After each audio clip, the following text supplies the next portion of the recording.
రాజధానిగా అమరావతికి చట్టబద్ధత కల్పించాలని కేంద్ర హోంమంత్రి అమిత్ షాను కోరారు ఏపీ సీఎం చంద్రబాబు. ఇందుకోసం విభజన చట్టంలో చేర్చాలని సూచించారు.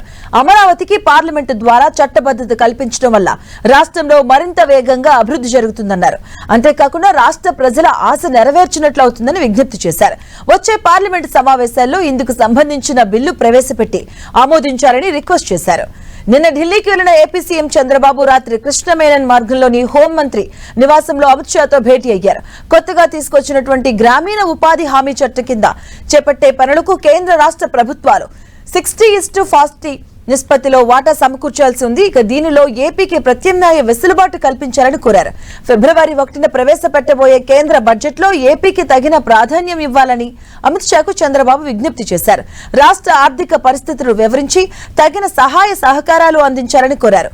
పరిపాలనా అవసరాల దృష్ట్యా 2 కొత్త జిల్లాల ఏర్పాటు, రెవెన్యూ డివిజన్లలో చేసిన మార్పులు చేర్పుల గురించి అమిత్ షా దృష్టికి తీసుకెళ్లారు చంద్రబాబు.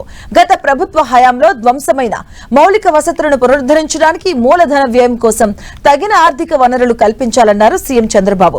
ఇక రాష్ట్రంలో భారీ ప్రాజెక్టుల ఏర్పాటుకు కేంద్రం నుంచి ఆర్థిక సాయంతో పాటు వేగంగా అనుమతులు ఇవ్వాలని రిక్వెస్ట్ చేశారు. ఇక పూర్వోదయ పథకం కింద రాష్ట్ర ప్రభుత్వం సమర్పించిన ప్రతిపాదనలకు త్వరగా ఆమోద ముద్ర వేసి నిధులు విడుదల చేయించాలని విన్నవించారు. ఇక గిరిజన ప్రాంతమైనటువంటి రంపచోడవరం కేంద్రంగా పోలవరం జిల్లా ఏర్పాటు చేశామని, వామపక్ష ప్రభావితమైన ఆ ప్రాంత అభివృద్ధికి హోంశాఖ పరంగా తగిన నిధులు ఇవ్వాలని కోరారు. పోలవరం, అమరావతి ప్రాజెక్టులను సకాలంలో పూర్తి చేసేందుకు చేయూతనివ్వాలని విజ్ఞప్తి చేశారు.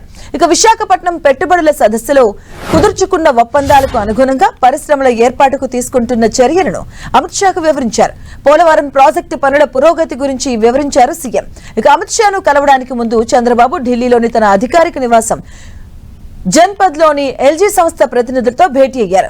శ్రీ సిటీలో ఆ సంస్థ కొత్తగా ఏర్పాటు చేసిన పరిశ్రమ పురోగతి గురించి చర్చించారు.